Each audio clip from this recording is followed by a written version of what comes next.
Children, good afternoon. Today we shall discuss about Burmese invasion 1817. Okay, so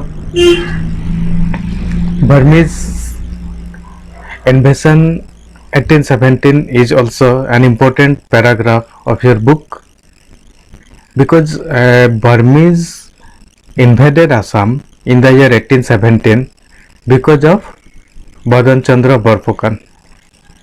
As Badan Chandra Borphukan sought help from British, but British refused his help.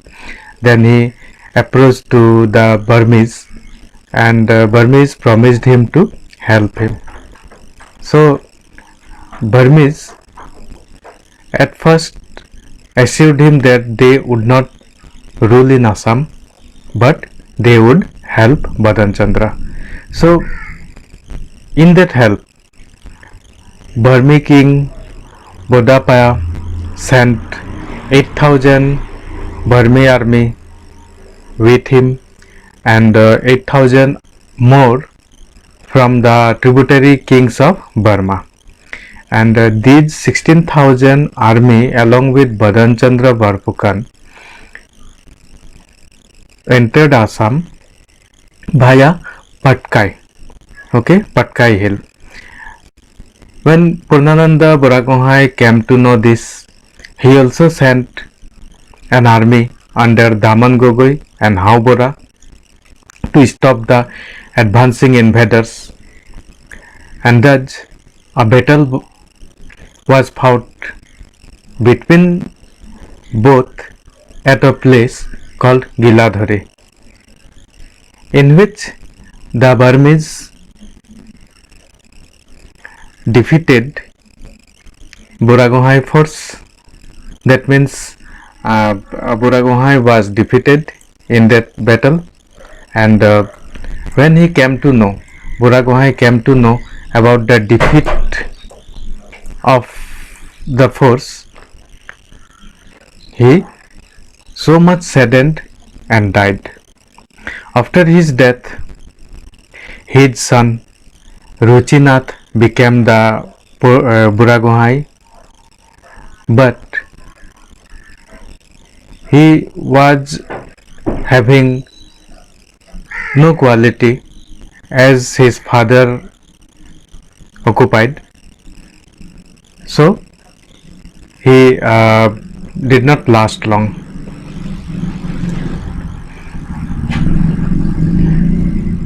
And so the Burmese occupied Jorhat, and Badan Chandra Borphukan was proclaimed as the Borphukan, and then he became all powerful. And Chandrakanta, who was then dethroned from the throne, was once again rethroned. That means he was installed once again as the king, but nominal king only. Okay.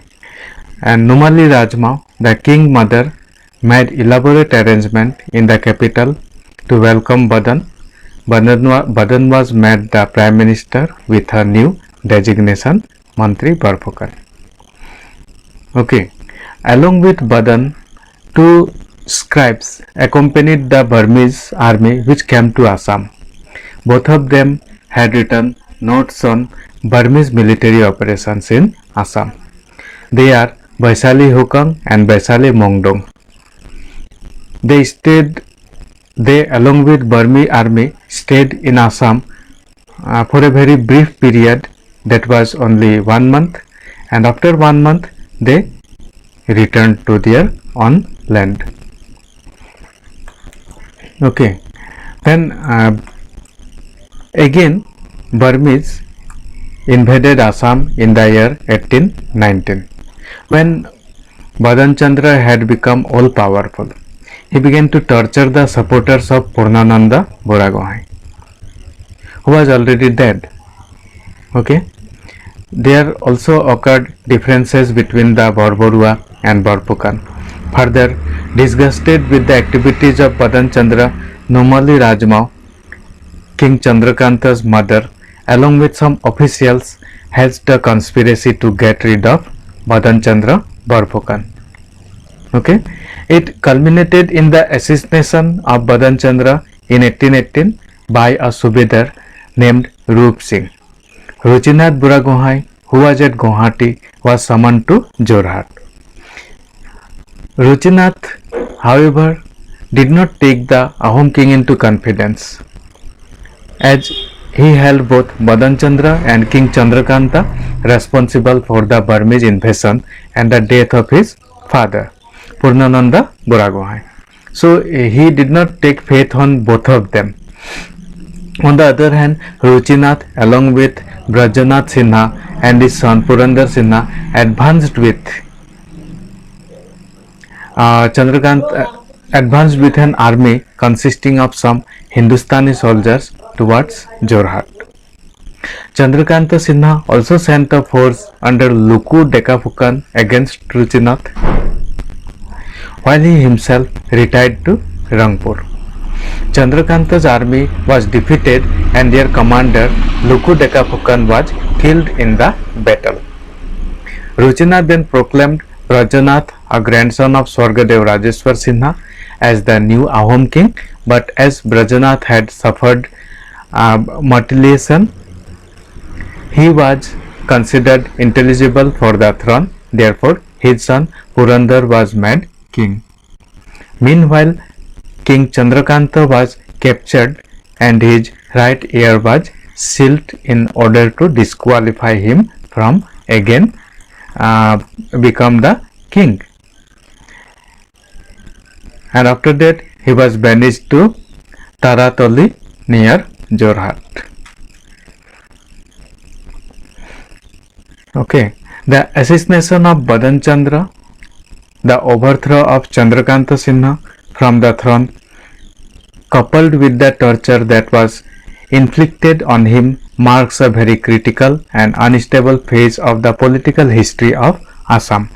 Taking advantage of the prevailing conditions, the Burmese king in 1819 sent a force under a general named Ala Mingi to Assam to avenge the murder of Badan Chandra and to restore Chandrakanta Sinha on the throne. The first engagement took place at Phula Panchingia near Jhansi river. Even after initial success, the Ahom army led by Ruchinath's brother Jagannath Dhekialpukan could not push back the Burmese army. The Ahoms retreated to Jorhat, purged by the Burmese. Ruchinath Buragohai and King Purandar Sinha fled to Guwahati. The Burmese once again reinstated Chandrakanta on the Ahom throne. A son of Badan Chandra was made the Borpukan and one, Patal Borua, was appointed as the Borborua. When Purandar Sinha came to know that Chandrakanta had sent troops to Guwahati to capture him, he along with Ruchinath crossed over to English occupied territories in Bengal and took shelter. Alamingi returned back to Burma, leaving a body of Burmese troops under Mingi Maha Tilba to help Chandrakanta. Okay, again Burmese invaded Assam in the year 1821 AD for the third time. Chandrakanta Sinha, after assuming the throne, took revenge on Purandar Sinha and Ruchinath Buragohai by punishing their supporters. On the other hand, the English did not come forward to help Purandar Sinha and Ruchinath Buragohai despite their repeated appeals for help. During this period, the Burmese emerged as the real ruler of the state, while Swargadev Chandrakanta Sinha remained the mute spectator of the terrible atrocities committed by them. Hence, after Mingi Maha left, he took steps to prevent further Burmese inroads by making preparations to construct a fort at Jaipur, which lay in the Burmese route to Assam. Patal Borborua was given responsibility of supervising the construction. Meanwhile, Bodapaya died and was succeeded by his grandson Bagidao, who was of a very cruel nature. Bagidao had a very cruel nature. When the new Burmese king heard about the plans to construct a fort to block their path, he became enraged and at once sent an army under Mingi Maha Tilba to Assam, thereby leading to the third Burmese invasion of Assam into 1821 AD. Mingi Maha Tilba, seeing the construction work of the fort in progress, killed its supervisor Patal Borborua. He next tortured the Ahom soldier so much that they fled. The progress of the Burmese army and the horrible atrocities committed by them compelled King Chandrakanta to flee to Guwahati. The Ahom army was defeated and Jorhat once again came under Burmese occupation. The Burmese commander put pressure on Chandrakanta to return, but he refused and took refuge with the English. Okay, this was how third invasion of Burmese was taken place in Assam. Then we shall discuss about Jogeshwar Sinha. The refusal of Chandrakanta Sinha to return back to Assam made the Burmese to install a prince named Jogeshwar Sinha on the Ahom throne in 1821 AD. The new Ahom king who ruled till 1825 was a mere puppet, and the actual power was exercised by the Burmese army. Jogeshwar Sinha was popularly known as Manepata Raja. He was popularly known as Manepata Raja. Man means, as I told you earlier also, Burmese or king installed by the Burmese. In this way, the Burmese army began to interfere in the internal affairs of the state and did not return to their country. They soon occupied Guwahati in Lower Assam and made demands on the English to return the deposed fugitive rulers Chandrakanta Sinha and Purandar Sinha, along with the officials who had taken refuge in English territories.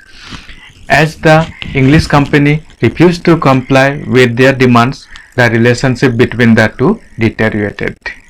Meanwhile, Chandrakanta and Purandar Sinha had separately appealed to the English for help in order to recover their country from the Burmese. But as the English company refused to help them, they enlisted the services of some mercenaries of Bengal in their fight against the Burmese. Chandrakanta Sinha, despite some initial victories, was defeated in the Battle of Mahagraha after fighting valiantly. The Battle of Mahagraha is considered to be the last battle fought to revive the independence of Assam. Another battle was fought at Hardichok, the last frontier outpost of Assam, but here too Chandrakanta was defeated. Around this time, the arrival of another commander, Mingi Maha Bondula, further strengthened the Burmese army and they tightened their hold over Assam. Then started the Day of Burmese in Assam, that is in the history of Assam, popularly known as 1821 AD. The new Ahom king who ruled till 1825 was a mere puppet, and the actual power was exercised by the Burmese army. Jogeshwar Sinha was popularly known as Manepata Raja. He was popularly known as Manepata Raja. Man means, as I told you earlier also, Burmese or king installed by the Burmese. In this way, the Burmese army began to interfere in the internal affairs of the state and did not return to their country. They soon occupied Guwahati in Lower Assam and made demands on the English to return the deposed fugitive rulers, Chandrakanta Sinha and Purandar Sinha, along with the officials who had taken refuge in English territories. As the English company refused to comply with their demands, the relationship between the two deteriorated. Meanwhile, Chandrakanta and Purandar Sinha had separately appealed to the English for help in order to recover their country from the Burmese. But as the English company refused to help them, they enlisted the services of some mercenaries of Bengal in their fight against the Burmese. Chandrakanta Sinha, despite some initial victories, was defeated in the Battle of Mahagraha after fighting valiantly. The Battle of Mahagraha is considered to be the last battle fought to revive the independence of Assam. Another battle was fought at Hardichok, the last frontier outpost of Assam, but here too Chandrakanta was defeated. Around this time, the arrival of another commander, Mingimaha Bondula, further strengthened the Burmese army and they tightened their hold over Assam. Then started the Day of Burmese in Assam, that is in the history of Assam popularly known as Manor Din. The period from 1821 to 1825 is often referred as Manor Din in Assam history. During this period, the Burmese unleashed a reign of terror. They plundered and burned down villages and committed terrible atrocities on helpless people, unable to bear the sufferings. Many became fugitive and wandered from place to place. This period is known in the history as Man Bhaganor Din, means Man Bhaganor Din. Some even fled to neighboring countries. Agriculture, trade and commerce suffered. Further, some people in the guise of Burmese committed atrocities on the Assamese people. The cruelties they committed surpassed even those of the Burmese. Badan Chandra Barphukan is commonly held responsible for the Burmese invasion. Had he not invited the Burmese, there would have been no Burmese invasion. There are some scholars who are of the opinion that along with Badan Chandra, Purnananda Buragohai was equally responsible because Badan had to take Burmese help only to end the Buragohai's tyranny. However, the act of inviting an external power to interfere in an internal discord merits severe criticism. Till here we have discussed in this class. Again we shall discuss result of the Burmese invasion of Assam in our next class. Okay, thank you.